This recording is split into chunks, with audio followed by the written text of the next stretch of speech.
Anxiety is a response to threat. So that might be threat coming from fear, like maybe fear of heights, or it could be shame, like fear of being made fun of.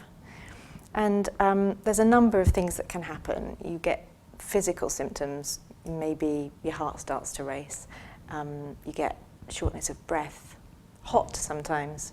You also tend to find that your thoughts start to speed up. You may think more negatively, focusing on things like risk, what are the chances of something going wrong, safety, how do I cope in this situation, how do I get out of this situation.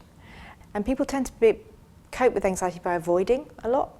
So often in terms of behaviours, people will try to avoid the situations they are anxious in or find ways to cope with those situations. So anxiety impacts on people's lives very differently depending on the person and the kind of anxiety problems that they have. Someone who has social anxiety, they might have real fear about public speaking or even entering social situations like going to the pub and walking into a room full of people.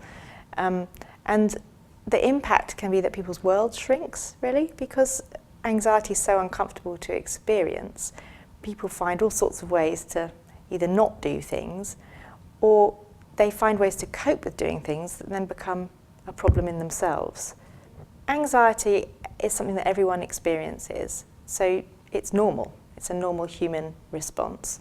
And there's a difference between anxiety at a normal level, whatever normal is, and a clinical problem. The difference really comes down to severity, so how intense and problematic the symptoms are that someone's having.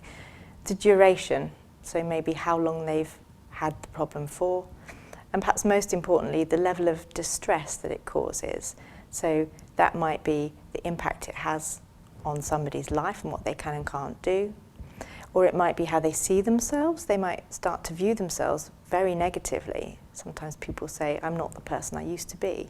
Or it might be impacting on their relationships with other people. So sometimes anxiety problems can mean that other people start to help you a lot, and that can put a pressure on relationships.